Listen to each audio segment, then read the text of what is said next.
Hello dear students, good evening. कैसे हो आप सभी का स्वागत है एक और नई क्लास में।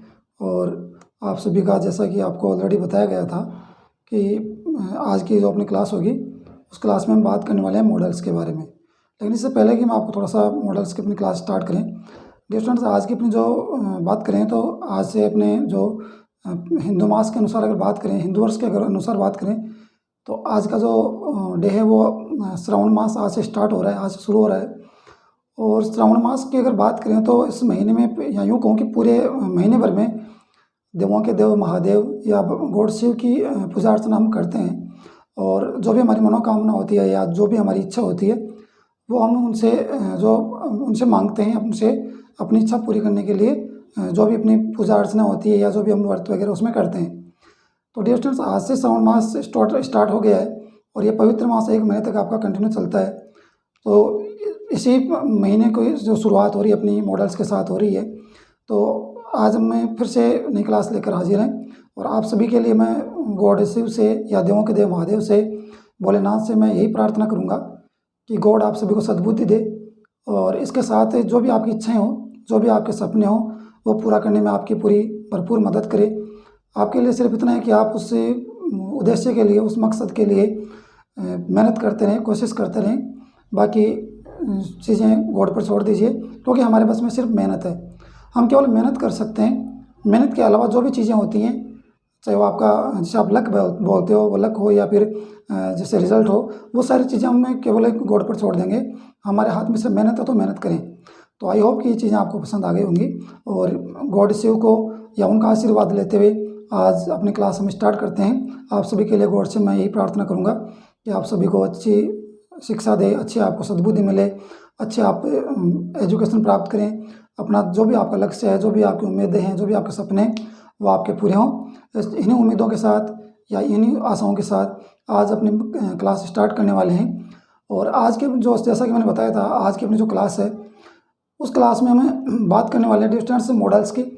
और मॉडल्स की अगर बात करें तो डिटेल में उन चीज़ों को पढ़ने वाले हैं, क्योंकि मॉडल्स एक ऐसा टॉपिक है डियर स्टूडेंट्स, जो अगर मैं बात करूं आपकी स्कूल लेवल की, चाहे वो आपका 9th का लेवल हो, 10th का या 11th या सीनियर लेवल हो, कोई भी स्टैंडर्ड हो, हर स्टैंडर्ड पर आपका जो है मॉडल्स टॉपिक बड़ा इंपॉर्टेंट है। इसके साथ साथ आपकी जो भी कंपटीशन लेवल की एग्ज़ाम होती है वहाँ पर तो आपका मॉडल्स टॉपिक और भी ज़्यादा इंपॉर्टेंट हो जाता है डियर स्टूडेंट्स, क्योंकि वहाँ पर आपका लेवल काफ़ी बोल सकते हैं कि सेपरेट हो जाता है, हाई लेवल वहाँ पर आपको पढ़ना पड़ता है। तो ये चीज़ें आपके लिए काफ़ी इंपॉर्टेंट होने वाली हैं। आज की क्लास आपके लिए बड़ी इंपॉर्टेंट होने वाली है, तो जुड़ जाए स्टूडेंट्स आज की क्लास के लिए। और आज की क्लास हम स्टार्ट करते हैं।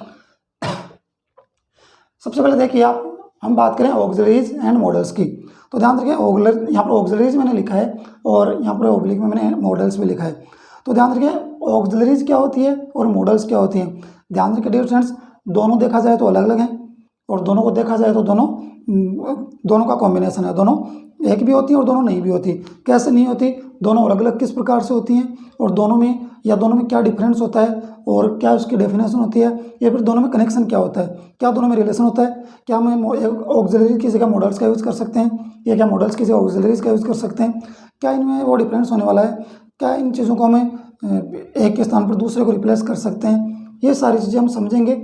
लेकिन हम आज की क्लास स्टार्ट करें इसके साथ हम देखेंगे सिर्फ सबसे पहले कि ऑक्सिलरीज क्या होती है, क्योंकि मॉडल्स जानने से पहले आप ये समझ लीजिए कि ऑक्सिलरीज क्या होती हैं। ध्यान रखें, ऑक्सिलरी वो वर्ब होती हैं जिसे नॉर्मली देखा जाए तो हम क्या बोलते हैं, हेल्पिंग वर्ब बोलते हैं।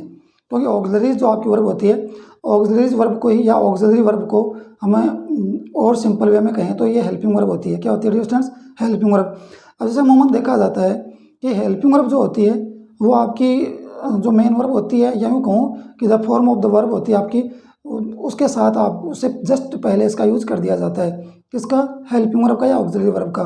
तो ऑक्सिलरी जो वर्ब होती है उसका यूज़ किया जाता है आपका मेन वर्ब से जस्ट ठीक पहले, या मैं कहूँ कि मेन वर्ब से ठीक पहले उसका यूज़ हम करते हैं। तो ध्यान रखें, ऑक्सिलरी जो वर्ब होती है वो आपकी मेन वर्ब से ठीक पहले यूज़ की जाएगी। दूसरी चीज़ ये है कि मेन वर्ब के रूप में आपकी ऑक्सिलरीज यूज़ जब की जाती है किसी सेंटेंस से, तो ध्यान रखें मेन वर्ब के रूप में अगर ये यूज़ की जाती हैं तो ये सिंपल सेंटेंस में यूज़ की जाती हैं। और अगर नेगेटिव या इंट्रोगेटिव में जब ये यूज़ की जाती हैं तो वहाँ पर आप ध्यान रखें, वहाँ पर ये as a helping verb use की जाएंगी और सिंपल सेंटेंस में अगर यूज़ की जाती हैं या असर्टिव में यूज़ की जाती है तो वहाँ पर आपकी as a main verb use की जाएगी। तो यहाँ पर ऑक्सिलरीज की हम बात करें और ऑक्सिलरीज क्या होती है स्टूडेंट्स, ध्यान रखें। इसी ऑक्सिलरीज को हम दूसरे वर्ड में अगर कहें तो उसको बोलता है ऑक्सिलरीज वर्ब, AUXILIARIES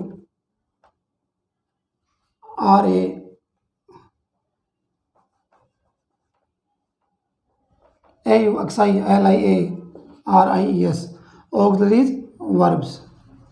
क्या कहा जाता है डियर स्टूडेंट्स, इसको कहा जाता है ऑक्सिलरीज वर्ब्स। ऑक्सिलरीज जो होती है, ऑक्सिलरीज को कहा जाता है ऑक्सिलरीज वर्ब्स। अब क्योंकि ये ऑक्सिलरी वर्ब्स है, इसको क्योंकि आपकी वर्ब है, वर्ब की तरह काम करेगी तो ये आपकी ऑक्सिलरीज वर्ब हो गई। ध्यान रखिए, इसी को और अगर सिंपल वे में कहना चाहें तो ये आपकी क्या होती है, ये आपकी हेल्पिंग वर्ब होती है। क्या होती है डियर स्टूडेंट्स, इसी को बोलते हैं हेल्पिंग वर्ब। क्या बोलते हैं, हेल्पिंग वर्ब। देखिए ऑक्सिलरीज का अर्थ होता है हेल्पिंग, सपोर्टिंग बोल सकते हो, हेल्पिंग बोल सकते हो या सपोर्टिंग बोल सकते हो। तो सिर्फ हेल्प करने का काम करेगी, सपोर्ट करने का काम करेगी। जो मुख्य जो अर्थ निकलेगा वो आपका मेन वर्ब के थ्रू निकलने वाला है। अगर अब आगे देखा जाए वर्ब दे रखा तो आगे वर्ब दे रखा है, आगे वर्ब लिखा है, तो ध्यान रखिए ये क्या होती है, एक प्रकार की हेल्पिंग वर्ब्स होती हैं। क्या होती हैं, हेल्पिंग वर्ब्स। ऑक्सिलरी वर्ब क्या होती है, आपकी हेल्पिंग वर्ब होती है। या यूँ कहूँ कि आपकी ऑक्सिलरीज वर्ब आपकी या ऑक्सिलरीज ये होती हैं जिनको हेल्पिंग वर्ब भी हम कहते हैं। तो ध्यान रखिए डियर स्टूडेंट्स, अगर मैं इसकी डेफिनेशन बनाना चाहूँ तो डेफिनेशन इसकी मैं किस प्रकार से बना सकता हूँ, ध्यान रखें। जैसे मैं बात करूँ डेफिनेशन की बात करते हैं, इस प्रकार से हम बना सकते हैं। जैसे डेफिनेशन की बात करें, ध्यान रखें, हेल्पिंग वर्ब जो होती हैं वो आपकी यूज़ होती हैं। अगर मैं बात करूँ नेगेटिव सेंटेंस में या इंट्रोगेटिव में, अगर एज ए हेल्पिंग वर्ब की अगर बात करूँ तो नेगेटिव में, इंट्रोगेटिव में आपकी यूज़ होती हैं। इसके साथ साथ जितने भी अपने ग्रामर के टॉपिक्स हैं, चाहे वहाँ पर टेंसेज हो या फिर आपका पैसिव हो या फिर आपका कोई भी जो जहाँ पर हेल्पिंग वर्ब का हमें यूज़ करना कंपलसरी होता है वहाँ पर ये यूज़ की जाती हैं as a helping verb. Students ध्यान रखें, as a helping verb use की जाती हैं। लेकिन ये ऐसा नहीं है, कई बार ये आपका एज ए मेन वर्ब भी काम करती है और एज ए मेन वर्ब भी काम करती है। तो वहाँ पर ध्यान रखें, वहाँ पर ये आपके असर्टिव सेंटेंसेस में काम करेंगी, ध्यान रखें। अगर डेफिनेशन की बात करूँ तो किस प्रकार से होगा, अगर हम बात करूँ तो इसकी परिभाषा क्या हो सकती है, द वर्ब्स। अब वर्ब्स कौन कौन सी हो सकती हैं, जैसे मैं बात करूँ B,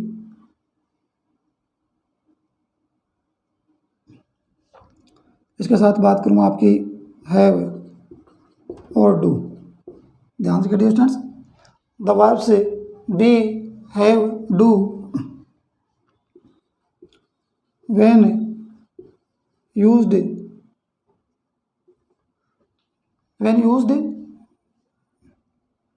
with the verbs be, have, do when used with ordinary verbs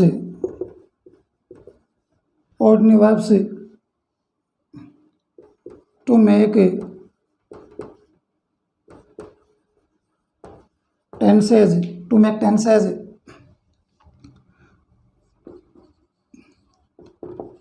passive forms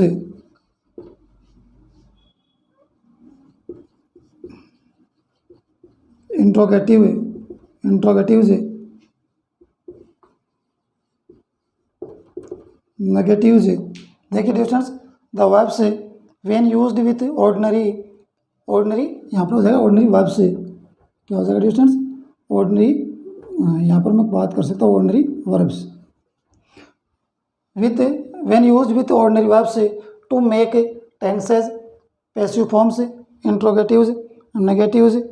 तो ये सभी के साथ यूज़ की जा सकती है। और यहाँ पर बात कर सकते हैं इंट्रोगेटिव की, अगर बात करें यहाँ पर क्या हो जाएगा, क्वेश्चन से, क्योंकि इंट्रोगेटिव को हम क्या बोलते हैं, क्वेश्चंस बोलते हैं। क्वेश्चंस आर कॉल्ड, इसको मैं ऊपर लिख देता हूँ, आर कॉल्ड ऑक्सिलरी वर्ब्स।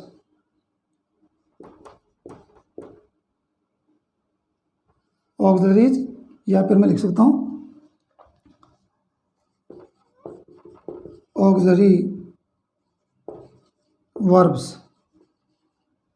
देखिए जो स्टूडेंट्स, परिभाषा को एक बार दोबारा देखिए, क्या दे रखा है इसमें डेफिनेशन में, the verbs be, have, do when used with ordinary verbs to make tenses passive forms interrogatives या क्वेश्चंस जिसमें बनते हैं नेगेटिव्स आर कॉल्ड ऑक्सिलरीज या फिर ऑक्सिलरीज या फिर ऑक्सिलरी वर्ब्स।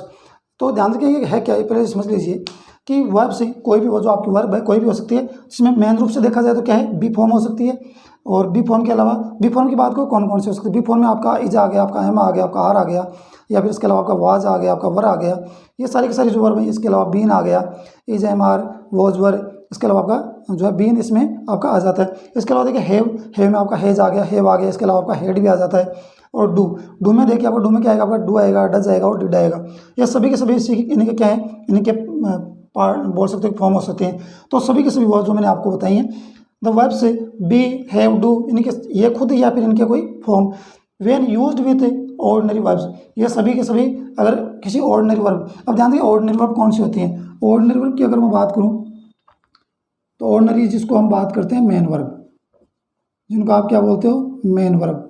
मेन वर्ब के जो साथ अगर ये यूज की जाती हैं टू मेक, किस लिए यूज की जाती हैं, क्यों इसका यूज होता है, टू मेक टेंसेज। आप कहाँ कहाँ इसका यूज करते हैं, क्यों करते हैं, टेंसेज में इसका यूज किया जाता है। आपने पढ़ा है टेंसेज में, ऑलरेडी कंप्लीट अपने टेंस का टॉपिक हो चुका है, तो आपने पढ़ा है कि हम डू डज का कहाँ प्रयोग करते हैं। उसके बाद में आपका इज एम आर कहाँ यूज होता है, हैज हैव या डिड या आपका जो भी हेड है कहाँ यूज करते हैं, तो टेंसेज बनाने के लिए इसका यूज होता है। उसके बाद में पैसिव फॉर्म आपको पता है बिना हेल्पिंग वर्ब के आप पैसिव फॉर्म बना ही नहीं सकते, ध्यान रखें। तो पैसिव फॉर्म के लिए आप हेल्पिंग वर्ब का यूज़ करते हैं। इंट्रोगेटिव क्वेश्चंस आप इंट्रोगेटिव्स बनाते हैं, चाहे आपके किसी प्रकार से WH वर्ड से स्टार्ट होते हो या फिर आपके हेल्पिंग वर्ब से स्टार्ट होते हो, तो वहाँ पर आप क्वेश्चन बनाने के लिए आपको हेल्पिंग वर्ब चाहिए। और फिर बात करें नेगेटिव, तो नेगेटिव या क्वेश्चन, इंट्रोगेटिव आपका सेंटेंस हो या फिर नेगेटिव, दोनों में आपको हेल्पिंग वर्ब की कंपल्सरी वहाँ पर जो है रिक्वायरमेंट होती है, अनिवार्यता आपको वहाँ पर हेल्पिंग वर्ब की या यूँ कहूँ कि ऑक्सिलरी वर्ब की वहाँ पर आवश्यकता पड़ती है। आर कॉल्ड ऑक्सिलरीज या ऑक्सिलरी वर्ब्स, ध्यान रखें। दोबारा देखिए इसको, ये वो वर्ब होती है जो किसी ऑर्डिनरी वर्ब के साथ या यूँ कहूँ कि किसी मेन वर्ब के साथ जुड़ेगी, या यूँ कहूँ कि उससे जस्ट ठीक पहले जुड़ेगी, और उसके बाद में वो क्या काम करेगी, वो टेंसेज में काम आएगी, टेंस बनाने के काम आती है। उसके बाद में देखें पैसिव फॉर्म बनेगी, उसकी पैसिव फॉर्म बन सकती है, और पैसिव फॉर्म के अलावा उसका उपयोग करेंगे हम इंट्रोगेटिव या क्वेश्चन बनाने में या नेगेटिव बनाने में, उसका हम प्रयोग करेंगे।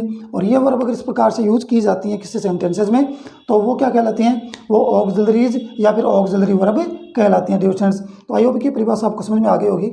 एक ऑक्सिलरी वर्ब होती क्या है, ऑक्सिलरी वर्ब आपकी देखिए दोबारा इस चीज़ों को, ऑक्सिलरी वर्ब आपकी होती है हेल्पिंग वर्ब होती है डियर स्टूडेंट्स। और परिभाषा के अकॉर्डिंग अगर देखा जाए तो ये आपकी क्या होती है, ये आपकी बोल सकते हो कि जस्ट मेन वर्ब से ठीक पहले यूज़ की जाएगी। ध्यान रखें हेल्पिंग वर्ब की अगर बात, क्योंकि आपने पढ़ा है टेंस में, एक तो पढ़ा है हेल्पिंग वर्ब और एक पढ़ा है मेन वर्ब। अब उन्हीं को हम यहाँ पर और अच्छे से उनको समझने की कोशिश कर रहे हैं, क्योंकि हेल्पिंग वर्ब को यहाँ पर एक और नाम दिया गया है, और वो नाम क्या दिया गया है, ऑक्सिलरी वर्ब उसको नाम दिया गया है। क्या दिया गया है डियर स्टूडेंट्स, ऑक्सिलरी वर्ब उसको नाम दिया गया है। और मेन वर्ब की जहाँ हम बात कर रहे हैं, तो मेन वर्ब को यहाँ पर नाम दिया गया है dear students ordinary verb. Main verb को क्या नाम दिया गया है, ऑर्डिनरी वर्ब नाम वहाँ पर दिया गया है। तो मेन वर्ब या ऑर्डिनरी वर्ब से ठीक पहले यूज की जाएगी कौन सी, ऑक्सिलरी वर्ब। ऑक्सिलरी वर्ब होती क्या है, हेल्पिंग वर्ब होती है डियर स्टूडेंट्स। तो आई होप कि ऑक्सिलरी वर्ब होती क्या है ये आप समझ गए होंगे। अब बात करते हैं ऑक्सिलरी वर्ब आपकी होती कौन कौन सी है। तो ध्यान रखें, अगर मैं बी फॉर्म की बात करूँ, अगर मैं बी फॉर्म की बात करूँ तो बी फॉर्म में आपका क्या हो जाएगा, इज हो जाएगा, इसके साथ आपका एम हो जाएगा, आर हो जाएगा। इसके अलावा हम बात करें वॉज, इसके साथ वर, और बात करेंगे बीन की, क्या हो जाएगा, बी फॉर्म जो है उसके साथ में इज, एम, आर, वॉज, वर और बीन इसका जो है फॉर्म होते हैं। इसके बाद में बात करें हैव, तो हैव के लिए हमारे पास हैव तो खुद होता ही होता है, ध्यान रखें। इसके अलावा आपका हैज हो जाएगा, और हैज के अलावा इसका एक फॉर्म होता है हेड, ध्यान रखें, ये हमारे पास हो जाएंगे। इसके बाद में बात करते हैं डू, तो डू की बात करें तो डू, डज और डिड, ये फॉर्म आपकी जो है ध्यान रखिए डियर स्टूडेंट्स। अगर मैं प्रेजेंट और पास्ट फॉर्म की बात करूं या प्रेजेंट या पास्ट टेंस की बात करूं, तो कंप्लीटली आपका do, does, has, have, had या इज, एम, आर या वॉज, वर या बीन, इनसे कंप्लीट आपके प्रेजेंट और पास्ट टेंस कंप्लीट होते हैं। तो ध्यान रखिए डियर स्टूडेंट्स, ये आपकी क्या होती हैं, ये सभी के सभी की आपकी ऑक्सिलरी वर्ब होती है। ऑक्सिलरी वर्ब को हम क्या कहते हैं, हेल्पिंग वर्ब। ऑक्सिलरी वर्ब को ही क्या कहते हैं, हेल्पिंग वर्ब। तो ध्यान रखें ये सभी के सभी क्या है, ऑक्सिलरी वर्ब, क्या है, ऑक्सिलरी वर्ब। और इसी ऑक्सिलरी वर्ब को हम यहाँ पर क्या करें, हेल्पिंग वर्ब, क्या करें, हेल्पिंग वर्ब। तो हम इसको ऑक्सिलरी वर्ब भी बोल सकते हैं या फिर इसी को जैसा कि हम ऑलरेडी बोलते हैं टेंस में या बोलते हैं, हम इसको क्या बोल सकते हैं, हेल्पिंग वर्ब भी बोल सकते हैं। या यूँ कहूँ कि ऑक्सिलरी वर्ब या फिर हेल्पिंग वर्ब दोनों एक ही वस्तु के एक ही चीज़ के नाम है, जो आप चाहें वो बोल सकते हैं। तो आई होप कि ये चीज़ आप समझ गए होंगे। एक बार दोबारा देखिए डियर स्टूडेंट्स, हम ऑक्सिलरी वर्ब्स या मॉडल्स को पढ़ रहे हैं, लेकिन फिलहाल हम ऑक्सिलरी वर्ब के बारे में जानना चाहते हैं। तो ध्यान रखें, ऑक्सिलरीज जो आपके हैं, या यूँ कहूँ कि ऑक्सिलरीज जो हैं या ऑक्सिलरी जो वर्ब्स हैं वो कौन कौन सी होती हैं। तो ध्यान रखिए, ऑक्सिलरी वर्ब को ही हम हेल्पिंग वर्ब कहते हैं। और हेल्पिंग वर्ब होती क्या है या ऑक्सिलरी वर्ब होती क्या है, वो डेफिनेशन के माध्यम से हमने समझा है कि द वर्ब से जो कौन कौन सी होती हैं आपकी, बी है और डू इसकी फॉर्म होती हैं। When used with ordinary to make ordinary verbs, when used with ordinary verbs to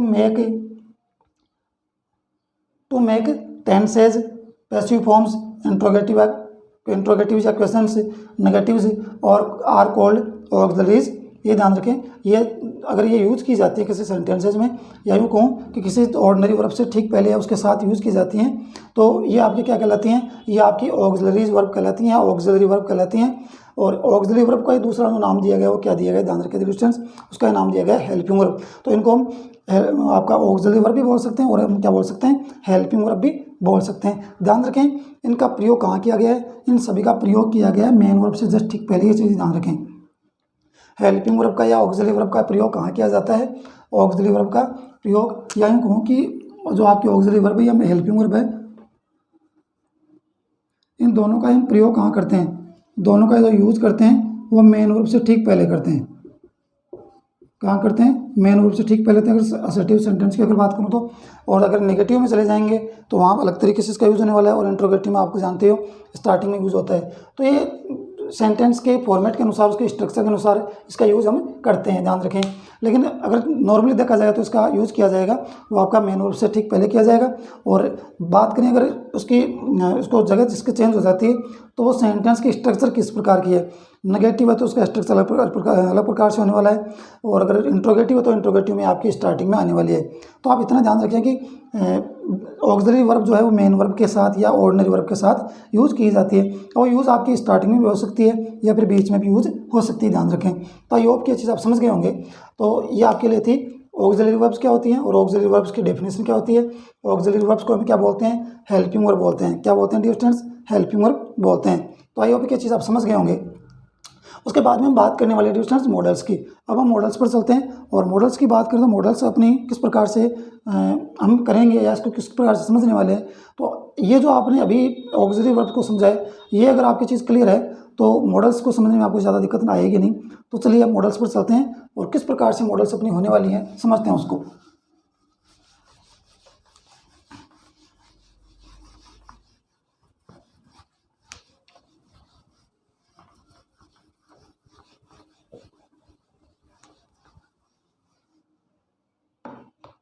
dear students, अब मॉडल्स की बात करते हैं। और अपनी मॉडल्स जो है, मॉडल्स क्या होती है, ध्यान की ऑक्सिलरी वर्ब की मैंने अगर बात की है तो ये होती क्या है, ये आपकी हेल्पिंग वर्ब होती है।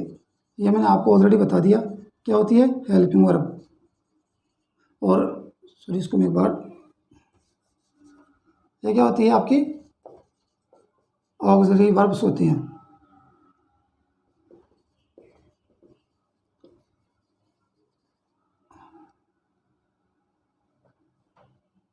ऑक्सिलरी वर्ब्स होती हैं। और ऑक्सिलरी वर्ब्स को क्या कहते हैं डियर स्टूडेंट्स, ऑक्सिलरी वर्ब्स को कहते हैं हम हेल्पिंग वर्ब। क्या कहते हैं, हेल्पिंग वर्ब कहते हैं। क्या कहते हैं, हेल्पिंग वर्ब। ध्यान रखें, यानी तीनों एक ही चीज़ के नाम है। ऑक्सिलरीज बोल दो, ऑक्सिलरी वर्ब बोल दो, या हेल्पिंग वर्ब बोल दो। अब मैं मॉडल्स की बात करता हूँ, मॉडल्स किस प्रकार से यूज़ होती हैं। ध्यान रखें, मॉडल्स का यूज़ किस प्रकार से होता है। तो सबसे पहले तो आप ध्यान रखें, मॉडल्स का जो यूज़ किया जाता है वो आपका यूज़ किया जाता है आपकी जो जिससे अभी मैंने बात की ऑर्डिनरी वर्ब के साथ। किसके साथ, ऑर्डिनरी वर्ब के साथ इसका प्रयोग करते हैं।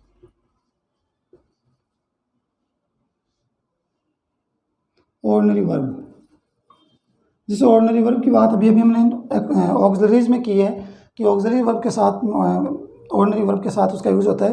तो ध्यान रखिए, मॉडल्स का जो यूज़ होता है वो भी किसके साथ होता है, वो भी आपका ऑक्सिलरीज के साथ ही, या यूँ कहूँ कि इनका जो यूज़ होता है वो भी किसके साथ होता है आपका, इसका यूज़ भी ऑर्डिनरी वर्ब के साथ ही होता है, या यूँ कहूँ कि मेन वर्ब के साथ ही इसका यूज़ होता है। तो ध्यान रखिए तो डियर स्टूडेंट्स, हेल्पिंग वर्ब और ऑक्सिलरीज में दोनों में एक सिमिलरिटी यहाँ पर आपको दिख रही है, क्या कि ऑक्सिलरीज का जो यूज होता है वो भी किसके साथ होता है, वो भी आपका ऑर्डिनरी वर्ब के साथ होता है।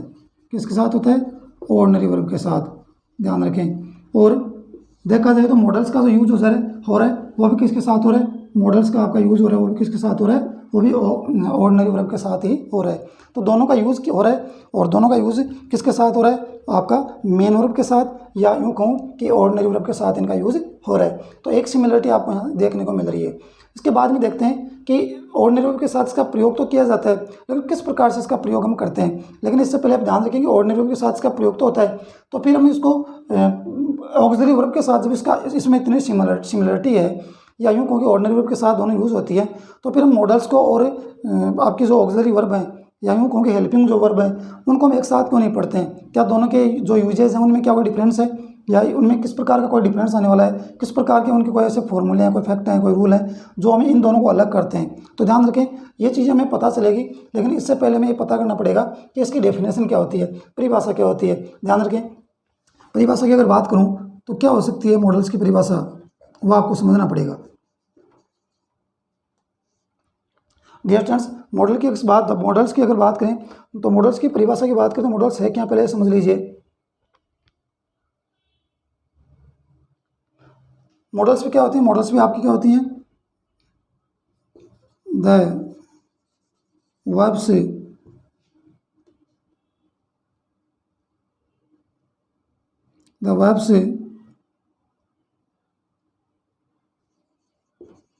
used with the verbs used with ordinary verbs and express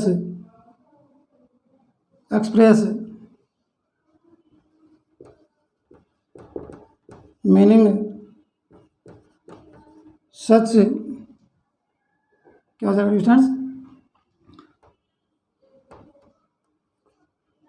क्या हो जाएगा, दोबारा देखें। The verbs use with ordinary verbs and express meaning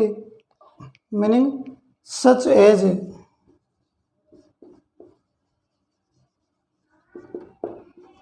permission,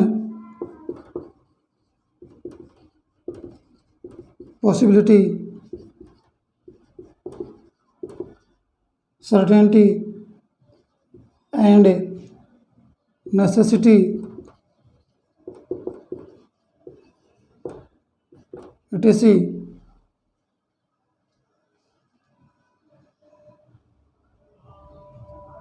क्या हो जाएगा इसमें, एक बार दोबारा देखें क्या दे रखा है ये।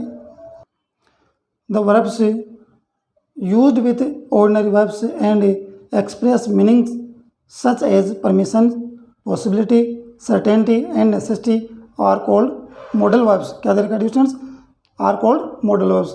एक बार देखें इसको, अगर मैं बात करूं ऑक्सिलरी वर्ब की, तो ऑक्सिलरी वर्ब में मैंने किसकी बात की थी, वहाँ पर मैंने बात की थी कि जो ऑक्सिलरी वर्ब है या हेल्पिंग वर्ब है वो आपकी आ रही है ऑर्डिनरी वर्ब के साथ।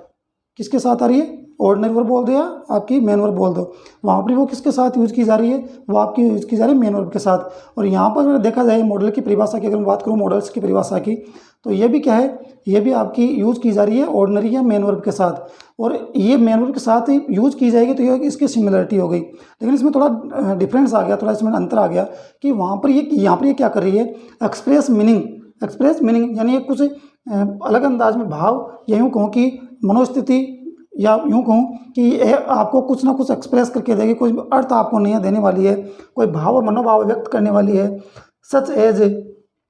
सच as permission, possibility, certainty and necessity. यानी ध्यान रहे, अगर मैं ऑक्सिलरी वर्ब की बात करूं तो वो आपकी क्या थी, वो आपकी केवल सपोर्टिंग वर्ब की तरह काम कर रही थी, ऑर्डिनरी वर्ब के साथ आ रही थी, वहाँ किसी प्रकार का वो सेंस या बोल सकते हैं कि एक्सप्रेशन वो नहीं दे रही थी। लेकिन यहाँ अगर बात करें तो यहाँ की जो आपके मॉडल वर्ब्स हैं वो आपका एक्सप्रेशंस दे रही हैं, भाव दे रही हैं, किसी चीज़ का मनोभाव व्यक्त कर रही हैं या मनोदशा व्यक्त कर रही हैं। किस प्रकार की मनोदशा, उसी प्रकार की मॉडल वर्ब्स का यूज़ हम करते हैं। तो ध्यान रखें, यहाँ पर आपका अंतर दिखाई दे रहा है कि यहाँ मॉडल वर्ब्स हैं वो किस प्रकार से अलग हैं, वो एक्सप्रेस करेंगे किसको, मीनिंग को, मीनिंग या मीनिंग्स को व्यक्त करेंगी such as permission, possibility, certainty, necessity और आर कॉल्ड मॉडल वर्ब्स।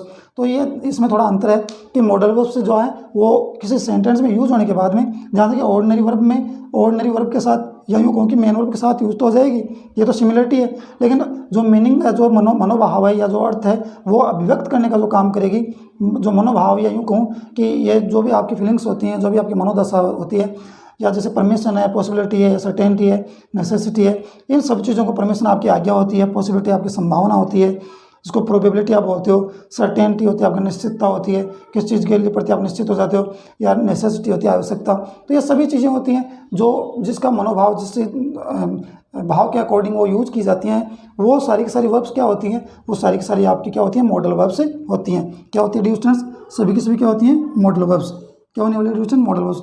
अब इस हमारे सामने ये समस्या ये है कि या यूँ कहूँगी दूसरा क्वेश्चन हमारे सामने है कि मॉडल वर्ब्स होती कौन कौन सी हैं। तो ध्यान रखें, मॉडल वर्ब्स हमारे सामने मुख्य रूप से अगर देखा जाए तो कौन कौन सी होती है। देखें, सबसे पहले अगर बात करें तो मॉडल वर्ब हमारे पास होगी कैन, क्या करें स्टूडेंट्स, कैन। उसके बाद में अगर बात करूं तो हो जाएगी कुड। उसके बाद में बात करें तो मे, फिर आपके माइट, क्या हो जाएगी स्टूडेंट्स, माइट। उसके बाद में बात करें तो आपकी हो जाएगी विल।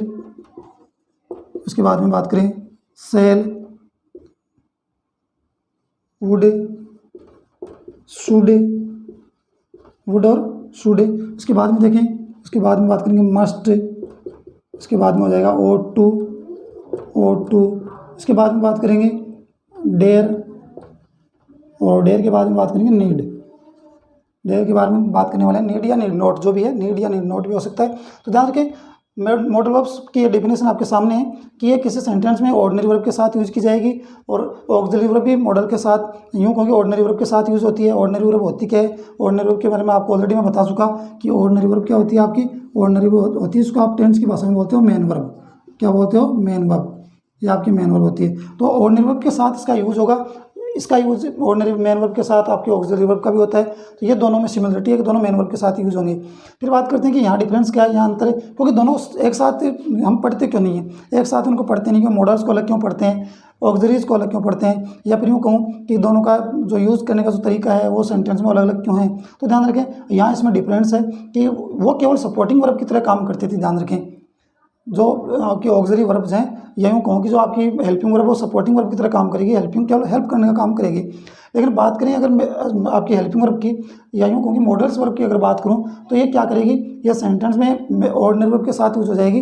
लेकिन ध्यान रखें, वहाँ पर एक्सप्रेस मीनिंग, वहाँ पर उस सेंटेंस में क्या मीनिंग देने वाली है, क्या अर्थ देने वाली है, क्या उस सेंटेंस में कहना चाहता है, उस सेंस को, उस मनोभाव को वो प्रकट करने का जो काम करेगी, सामने लाने का जो काम करेगी, वो वर्ब्स कौन कौन सी होती हैं, वो आपकी होती हैं ये मॉडल वर्ब्स। ये सभी की सभी आपके सामने इनकी लिस्ट दे रखी है, can, could, may, might, will, shall, would, should, must, ought to, dare और नीड। इसके साथ आपकी एक और होती है जिसको हम यूज टू बोलते हैं। ध्यान रखें, यूज्ड टू, ये भी आप आगे पढ़ोगे, इनके सभी के साथ में से पढ़ेंगे।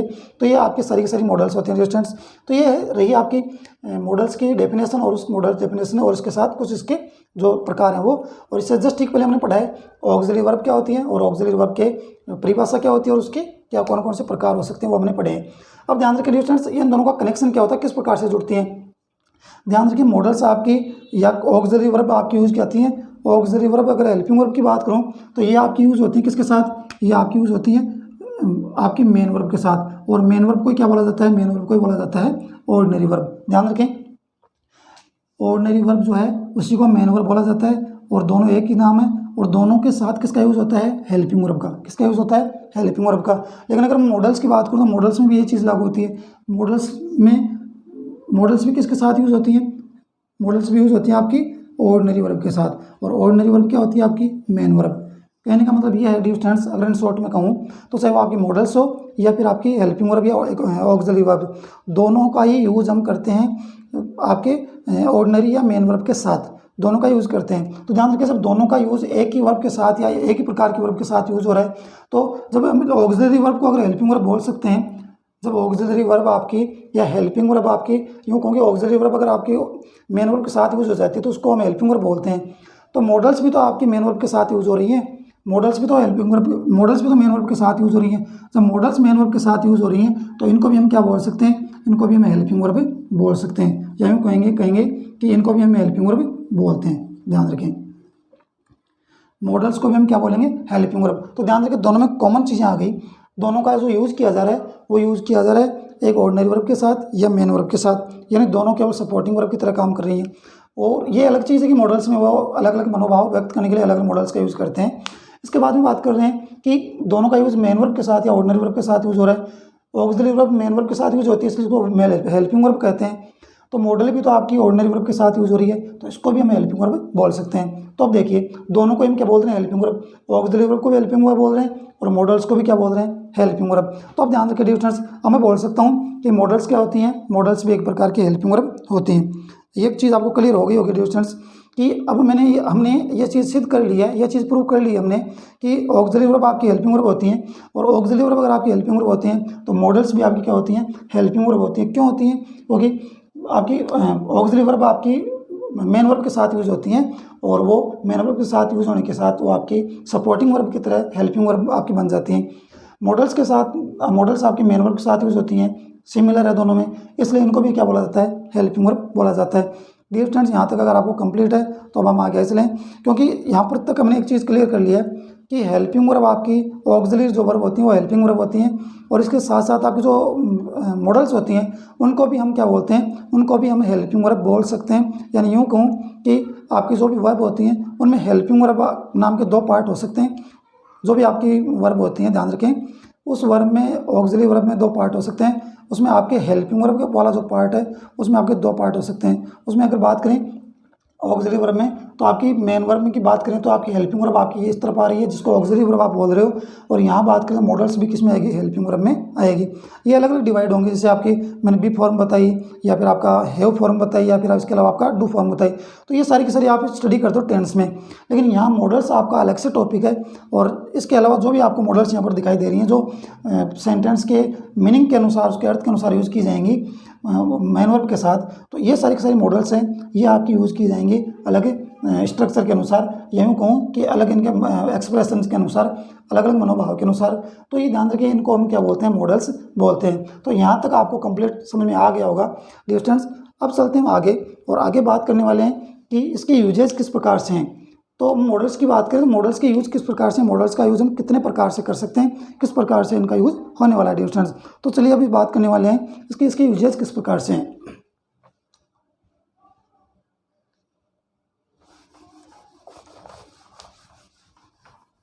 मॉडल्स को भी हम हेल्पिंग वर्ब बोलते हैं, और ऑक्सिलरी वर्ब को भी हम हेल्पिंग वर्ब बोलते हैं। ये चीज़ आपके क्लियर हो गई होगी, क्योंकि ये चीज़ हमने बड़े आराम से और डेफिनेशन के माध्यम से क्लियर कर ली है हमने।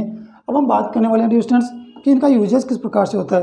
तो ध्यान रखें, मॉडल्स का जो यूजेस है, यहाँ पर जैसे मैंने बात की यूज ऑफ मॉडल्स का यूज़ हम किस प्रकार से करते हैं, या किस प्रकार से इनका यूज़ होता है, या यूँ कहूँ कि कितने लेवल पर इसका हम यूज़ कर सकते हैं। तो ध्यान रखें, इसके जो लेवल हैं यूज़ करने के, वो लेवल हैं 3। इसके कितने लेवल हैं, 3 है डियर स्टूडेंट्स। किस प्रकार से इसके 3 लेवल होने वाले हैं वो देखिए। फर्स्ट लेवल की अगर मैं बात करूँ, फर्स्ट लेवल हमारे पास है वो है इंडेफिनेट। आपका कौन सा है dear students, indefinite. Models use करने का जो फर्स्ट जो लेवल है, या मॉडल्स को यूज़ करने का जो फर्स्ट तरीका है वो कौन सा है, इंडेफिनेट स्ट्रक्चर, या कहूँगी इंडेफिनेट की तरह इसका यूज़ करेंगे। इंडेफिनेट स्ट्रक्चर इसका होने वाला है। कौन सा होने वाला है डिस्टेंस, इंडेफिनेट स्ट्रक्चर। इसमें क्या होता है डिस्टेंस, इंडेफिनेट स्ट्रक्चर में क्या होता है, मॉडल्स आपके आएंगी, क्या आएंगी डिस्टेंस, यहाँ पर आपकी मॉडल्स आएंगी, और मॉडल के साथ में क्या आने वाला है डिस्टेंस, मॉडल के साथ में आपकी आने वाली है V1, या यूँ कहूँगी प्रेजेंट फॉर्म। यहाँ लिख सकता हूँ मैं प्रेजेंट फॉर्म। मॉडल्स के लिए अगर मैं बात करूँ तो फर्स्ट इसका जो स्टेप है यूज़ करने का, यूँ कहूँ कि फर्स्ट जो का तरीका इसका यूज़ करने का वह है इंडेफिनेट स्ट्रक्चर, यानी इंडेफिनेट टेंस की तरह यूज़ की जाएगी।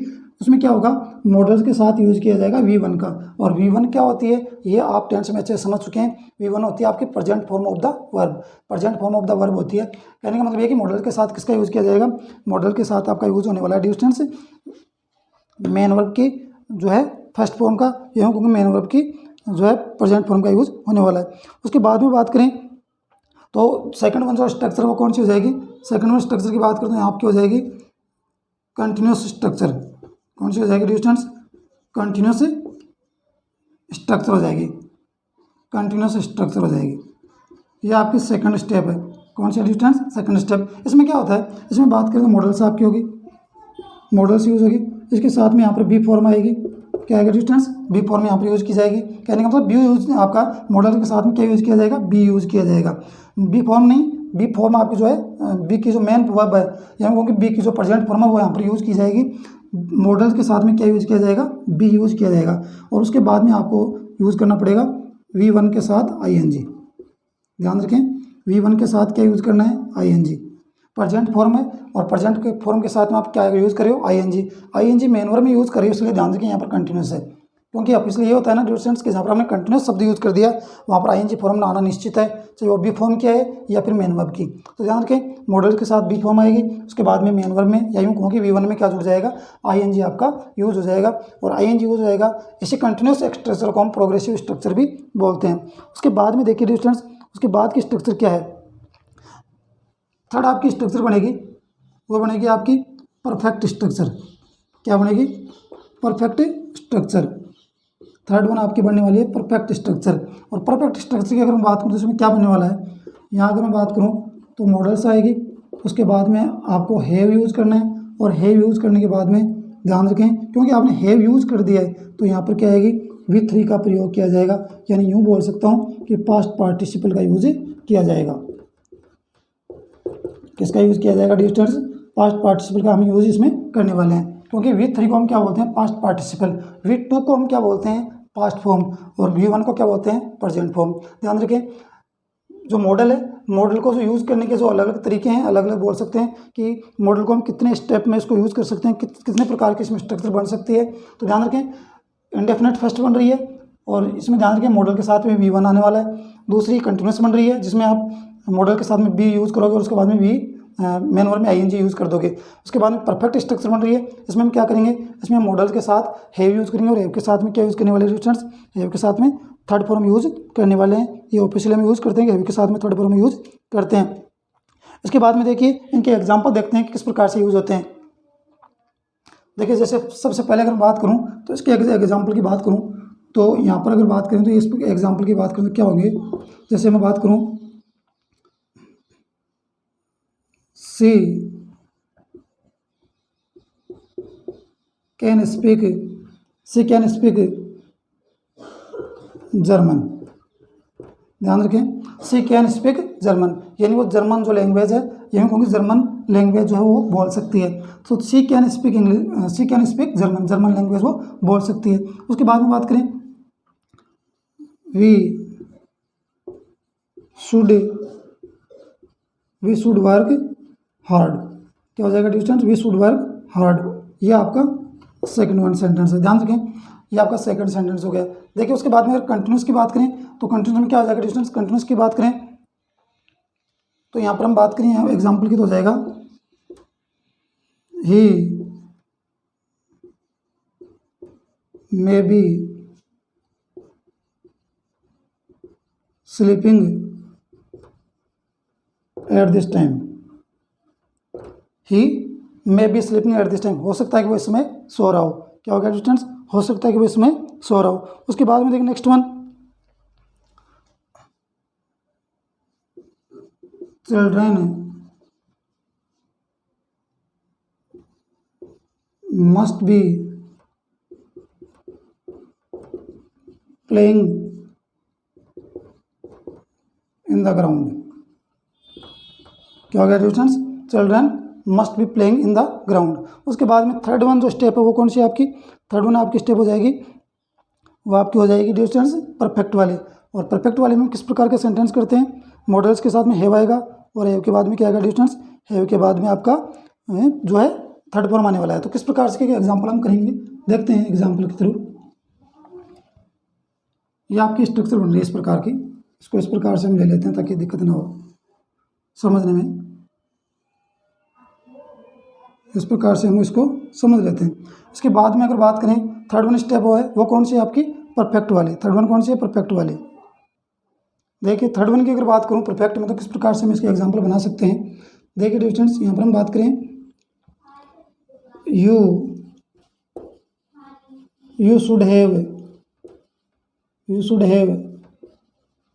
अटेंड,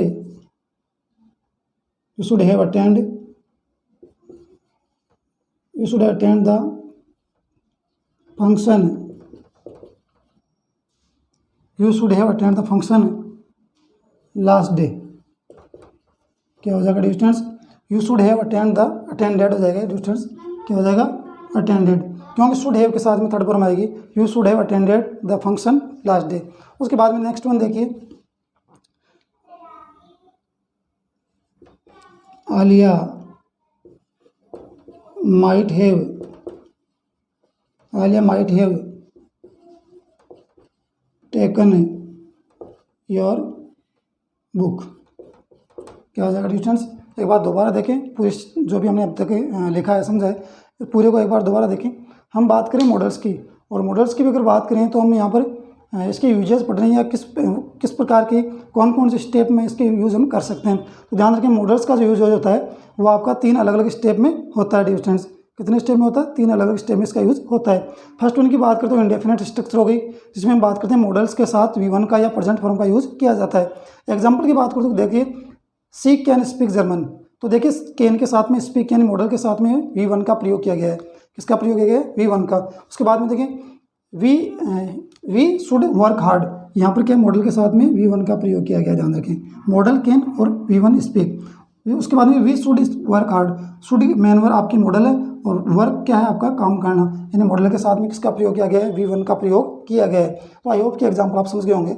उसके बाद में बात करते हैं कंटिन्यूस टेंस की, और कंटिन्यूस में कंटिन्यूस स्ट्रक्चर है, और कंटिन्यूस स्ट्रक्चर में अगर मॉडल की बात करें तो मॉडल के साथ में बी फॉर्म होगी, और बी फॉर्म के साथ में भी मतलब प्रेजेंट फॉर्म में ING यूज होने वाला है। तो देखिए ही मे बी स्लीपिंग, ध्यान रखें आपकी मॉडल के अनुसार मॉडल आई है, बी की जगह आपका बी यूज किया गया है, और यहाँ पर V1 में यानी प्रेजेंट फॉर्म में ING यूज किया गया है। तो अब फॉर्मूले के अकॉर्डिंग यूज किया गया है, he may be sleeping at this time, वही इसमें सो रहा होगा। उसके बाद में देखें children must be playing in the garden, बच्चे गार्डन में खेल रहे होंगे या बच्चे गार्डन में खेल रहे हों, तो ये ध्यान रखिए children must be playing in the garden, बच्चे गार्डन में खेल रहे हों, तो ये आपकी मस्ट है, मॉडल है, बी है, बी फॉर्म और प्लेइंग के साथ में ING जुड़ा हुआ है, यानी ING फॉर्म बनी हुई है। इसके बाद में बात करें परफेक्ट स्ट्रक्चर, और परफेक्ट स्ट्रक्चर में क्या है, डिस्टेंस मॉडल से, मॉडल के साथ में आपका हैव यूज किया गया है, और जब मॉडल के साथ में हैव यूज हो जाता है तो वहाँ पर ध्यान रखें वहाँ पर V1 का प्रयोग किया जाता है, सॉरी V3 का वहाँ पर यूज किया जाता है, ये ध्यान रखें। और V3 को हम पास्ट पार्टिसिपल बोलते हैं। यहाँ ध्यान रखें you should have attended, should आ गया मॉडल, हैव आपका यूज किया गया फॉर्मूले के अकॉर्डिंग, और यहाँ पर V3 का प्रयोग है अटेंडेड आपका हो गया है। You should have attended the function yesterday last day, आपको लास्ट डे को या यस्टरडे को या फंक्शन को अटेंड करना चाहिए था, ये ध्यान रखिए फंक्शन को अटेंड करना चाहिए था, शुड हैव का इस प्रकार से होने वाला है। Alia might have taken your book, Alia को आपकी बुक ले लेनी चाहिए थी, तो ये ध्यान रखिए आलिया को आपकी बुक ले लेनी चाहिए थी या वो ले सकती थी, तो ये ध्यान रखें माइट हैव और टेकन का प्रयोग यहाँ पर किया गया है। तो ये ध्यान रखें तीनों के तीनों स्ट्रक्चर में बड़े इंपॉर्टेंट है, अगर ध्यान दें अगर मॉडल्स के हिसाब से। तो यहाँ पर एक चीज़ और बताना चाहूँगा डिस्टेंस, अगर मॉडल्स का प्रयोग अगर हम पैसिव के अकॉर्डिंग करते हैं, ध्यान रखें अगर मॉडल्स का प्रयोग अगर हम पैसिव सेंटेंस में करते हैं, जब आप एक्टिव से पैसिव बनाते हो और पैसिव बनाते हो तो वहाँ पर ध्यान रखें पैसिव बनाते समय हम मॉडल्स का अगर प्रयोग करते हैं तो ध्यान रखें मॉडल्स वहाँ पर किस प्रकार से यूज होती हैं। मान लीजिए यहाँ पर आपको मॉडल दे रखी है पैसिव एक्टिव आपका एक्टिव में आपको मॉडल दे रखी है और एक्टिव से आप पैसिव बना रहे हो, ध्यान रखें। तो अगर मॉडल दे रखी है और मॉडल के साथ में आपको दे रखी है V1, क्योंकि मॉडल के साथ में अमूमन क्या आता है V1 ही आता है। उसके बाद में बात करें अगर इंडिपेंडेंट स्ट्रक्चर की बात करूं और यहाँ पर आपको दे रखा है मॉडल और यहाँ पर मॉडल के साथ में आपको दे रखा है हैव, जैसा कि दोनों स्ट्रक्चर यहाँ हैं, एक आपकी इंडेफिनेट वाली स्ट्रक्चर बन रही है और एक आपकी बन रही है परफेक्ट वाली, ध्यान रखें। तो पैसिव बनाते इसमें किस प्रकार से यूज़ करेंगे, ध्यान रखें। यहाँ पर आपको मॉडल प्लस V1 दे रखा है तो उसको हम किस प्रकार से बनाएंगे, मॉडल्स तो होगी आगे आपकी सब्जेक्ट या ऑब्जेक्ट जो भी आपको इंटरचेंज करने होते हैं वो करने के बाद में मॉडल के साथ में आपको बी फॉर्म यूज़ करनी है और बी फॉर्म के साथ में आपको जो है V3 का प्रयोग करना है। ये आप पैसिव में करते हो, ध्यान रखें मॉडल्स बी और V3 यानी पास्ट पार्टिसिपल यूज करते हो। ये कब करते हो, जब मॉडल के साथ में आपको V1 का यूज दे रखा है या मॉडल के साथ V1 का प्रयोग किया गया हो। उसके बाद में देखें मॉडल के साथ में हैव, जैसे कि आप परफेक्ट में देख रहे हो मॉडल के साथ में हैव का प्रयोग किया गया है, तो वहाँ पर हम क्या करने वाले हैं स्टूडेंट्स, वहाँ पर मॉडल के साथ में हैव का प्रयोग तो हम करते ही करते हैं, लेकिन उसके साथ में किसका प्रयोग करते हैं डिस्टेंस, हैव आपका दे ही रखा है, और उसके साथ में आप यूज़ करते हैं बीन का, किसका यूज़ करते हैं, बीन का, और उसके बाद में आपकी आएगी V3। क्योंकि डिस्टेंस आपको पता हो कि पैसिव जो होती है, एक्टिव से जब पैसिव बनाते हो तो पैसिव का मतलब ही क्या होता है, पैसिव का मतलब ये होता है डिस्टेंस कि आपकी जो मेन वर्ब है उसको आप थर्ड फॉर्म बना दो, मेन वर्ब को क्या बना दो, आप थर्ड फॉर्म बना दो। तो आपकी मेन वर्ब यहाँ पर मॉडल के अनुसार थर्ड फॉर्म ऑलरेडी थी, लेकिन यहाँ पर आपको मॉडल के अनुसार थर्ड फॉर्म तो बनानी थी और पैसिव के अनुसार बनानी थी, और यहाँ पर आपने एक वर्ड और जोड़ दिया, बी फॉर्म आपने बीन जोड़ दिया, ध्यान रखें। तो आई होप ये चीज़ आप समझ गए होंगे। मॉडल के अनुसार ये इस प्रकार से आपके इंडेफिनिट का स्ट्रक्चर इस प्रकार से बनेगा और परफेक्ट का स्ट्रक्चर इस प्रकार से बनेगा। ध्यान रखें, ये आपका इंडेफिनिट वाला स्ट्रक्चर है, ये आपका परफेक्ट वाला है। जब ये आपके पैसिव में प्रयोग किए जाते हैं तो इनका स्ट्रक्चर किस प्रकार से बनेगा, मॉडल प्लस V1 को मॉडल बी और V3 का प्रयोग करेंगे, मॉडल के साथ में बी फॉर्म और V3 का यूज़ करेंगे, ध्यान रखिए, ऊपर आप देख सकते हैं। और परफेक्ट की बात करें तो model plus have plus V3 है, यहाँ पर ध्यान रखें। तो यहाँ पर मॉडल्स आएगी, हैव आएगा, और हैव और V3 के बीच में क्या आ जाएगा, बीन का प्रयोग किया जाएगा। डिस्टेंस आप देख सकते हैं, अच्छे से आप समझ सकते हैं डिस्टेंस। तो आई होप ये जो जितनी चीज़ें आपको आज मैंने बताई हैं, समझाई हैं, वो आप समझ गए होंगे, आपको अच्छे से चीज़ें समझ में आ गई होंगी डिस्टेंस। तो आज की जो अपनी मॉडल्स के बारे में जो भी जानकारी थी वो हम यहीं इसका जो है एंड करते हैं। और जैसे कि हम बात करते हैं नेक्स्ट क्लास में, इससे आगे की प्रोसेस हम जारी रखेंगे। नेक्स्ट क्लास में इससे आगे की मॉडल्स के या आगे की जो भी हमारी प्रोसेस रहेगी मॉडल्स के बारे में, उसको हम समझने की कोशिश करेंगे। फिलहाल हमारा जो मॉडल्स से रिलेटेड जो भी है यहाँ, इसको हम कंप्लीट करते हैं। और अब हम बात करने वाले हैं रेगुलरली, जैसे हम बात करते हैं अपनी क्लास के एंड में वोकेब की, तो अब अपनी वोकेब की तरफ चलते हैं और अब अपनी वोकेब पर नज़र डालते हैं कि आज के अपने जो 2 वर्ड रहने वाले हैं वो कौन कौन से रहने वाले हैं डिस्टेंस। तो आइए अपनी वोकेब को देख लेते हैं। देखिए डिस्टेंस, आज हम बात करने वाले हैं अपनी जो वोकेब है उसके वोकेब 2 वर्ड हैं, और आज की अपनी क्लास के 2 नए जो वोकेब के वर्ड रहने वाले हैं उनमें फर्स्ट वन है डिसेंट। क्या है डिस्टेंस, डिसेंट। और डिसेंट की अगर मैं बात करूँ तो डिसेंट का अर्थ होता है शालीन, विनम्र या मर्यादित। उसके बाद में अगर सिनोनिम की बात की जाए तो सिनोनिम में क्या आ जाएगा, कोर्टियस आ जाएगा, COURTEOUS, कोर्टियस आ जाएगा। मोडेस्ट हो जाएगा, पोलाइट हो जाएगा, मोडेस्ट और पोलाइट, पीछे भी हमने बहुत बार इसको लिखा है मोडेस्ट और पोलाइट को, तो कोर्टियस हो जाएगा, मोडेस्ट, पोलाइट हो जाएगा। ग्रेसियस हो जाएगा, ग्रेसियस के बाद में क्या हो जाएगा डिस्टेंस, अपराइट हो जाएगा, और अपराइट के बाद में आपको दे रहा है वर्चुअस, और उसके बाद में नाइस और फाइन दे रखा है। देखिए वर्चुअस, ग्रेसियस और अपराइट ये आपके जो है नए वर्ड हो सकते हैं, क्योंकि ये आप बाकी जो मोडेस्ट है, पोलाइट है, या बात करें फाइन, नाइस, ये आप ऑलरेडी पढ़ चुके होंगे, कहीं ना कहीं आपने देखा होगा इन वर्ड को। लेकिन जैसे ग्रेसियस है, अपराइट है, वर्च्यूज है, या फिर कर्टियस है, ये कुछ वर्ड हैं जो डिसेंट को इंडिकेट करते हैं। डिसेंट को ये आपके सिनोनिम की तरह यूज़ किए जाते हैं। अगर एंटोनिम की बात करो तो क्या हो जाएगा, ऑकवर्ड हो जाएगा, AWKARD, ऑकवर्ड हो जाएगा, क्लमजी हो जाएगा, उसके बाद में इनडिसेंट हो जाएगा, और इनडिसेंट के बाद में मोडेस्ट का इमोडेस्ट, और कोर्टियस का हो जाएगा डिसकोर्टियस। कोर्टियस का क्या हो जाएगा डिस्टेंस, कोर्टियस का हो जाएगा डिसकोर्टियस, और मोडेस्ट का इमोडेस्ट हो जाएगा। तो ये इसके डिसेंट जो वर्ड है इसके क्या है डिस्टेंस, इसके आपके एंटोनिम दे रखे हैं। उसके बाद में बात करें तो डिटर्मिनेशन जो आपका नेक्स्ट वर्ड है, और डिटर्मिनेशन का अर्थ क्या होता है डिस्टेंस, डिटर्मिनेशन का अर्थ होता है शपथ लेना, या कोई सौगंध लेना, संकल्प लेना, इरादा, या बोल सको निश्चय करना किसी चीज़ के लिए, यानी कुछ भी करने के लिए अगर आप कोई संकल्प लेते हो, कोई शपथ लेते हो, तो वो आपका क्या है डिटर्मिनेशन, वो कहलाता है। ध्यान रखिए, सिनोनिम की बात करो तो कन्विक्शन हो जाएगा, उसके बाद में फर्मनेस हो जाएगा, परसिस्टेंस, विल पावर, रिजोल्यूटनेस हो जाएगा, और टीनेसिटी हो जाएगा। देखिए conviction, firmness, persistence, will power, resoluteness और टीनेसिटी, ये आपके क्या हैं, ये डिटर्मिनेशन जो वर्ड है इसके दे रखे सिनोनिम्स, या बोले जिसे आप पर्यायवाची से आप बोलते हो हिंदी में। एंटोनिम की अगर बात करो तो एंटोनिम में क्या आ जाएगा डिस्टेंस, एंटोनिम में हम बात करें तो इनडिसीजन। ध्यान रखिए, डिसीजन का उल्टा क्या हो जाएगा, इनडिसीजन। तो ध्यान रखिए ऊपर वाले जो सिनोनिम है वहाँ पर डिसीजन वर्ड भी हो सकता है, ध्यान रखें। और इनडिसीजन होगा फिर इनस्टेबिलिटी। स्टेबिलिटी भी क्या होता है आपका, स्टेबिलिटी भी आपको किसी चीज़ के स्थायित्व को दर्शाता है, उसकी फर्मनेस को दर्शाता है, ध्यान रखें। तो स्टेबिलिटी का इनस्टेबिलिटी हो जाएगा, तो ध्यान रखें स्टेबिलिटी भी यहाँ पर आपका सिनोनिम हो सकता है। तो इनडिसीजन, इनस्टेबिलिटी, और रिजोल्यूशन का ऊपर दे रखा है, तो रिजोल्यूशन का क्या हो जाएगा, इरिजोल्यूट हो जाएगा। इरिजोल्यूट आपका यही कहूँगी, इरिजोल्यूशन आपका हो जाएगा। तो यह आपके डिटर्मिनेशन और डिस्टेंस जो वर्ड है, इन दोनों के सिनोनिम और एंटोनिम आपको जो है आपके सामने है। आई होप कि आज की क्लास आपको पसंद आएगी डिस्टेंस।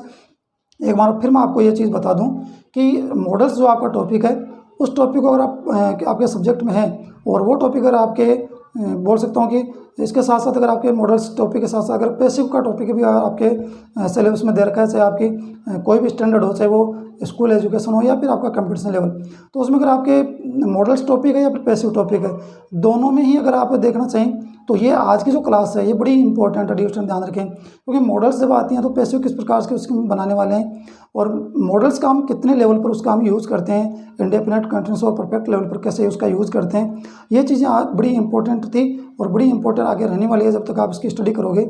नेक्स्ट जो अपनी क्लास रहने वाली है स्टूडेंट्स, उसमें हम और मॉडल से रिलेटेड और बहुत सारी बातें करने वाले हैं। फिर 1 बाय 1 मॉडल्स को हम पढ़ने वाले हैं, चार्ट के थ्रू पूरी मॉडल्स को हम समझने वाले हैं, पूरी मॉडल्स से अच्छे से आपको समझ में आ जाएगी। और ये मेरी आपसे बोल सकते हैं कि उम्मीद है और मैं आपको विश्वास दिलाता हूँ कि अच्छे से आप समझ जाओगे। अगर आप मॉडल्स की क्लास रेगुलरली अगर ले लोगे तो मॉडल्स टॉपिक आपका क्लियर हो जाएगा, ये आप ये मेरे से उम्मीद रख सकते हो डियर स्टूडेंट्स। तो आज की क्लास के लिए इतना ही डियर स्टूडेंट्स। नेक्स्ट जब अपनी क्लास होगी उस क्लास में फिर से मॉडल की चर्चा करेंगे, तब तक के लिए मुझे इजाज़त दीजिए।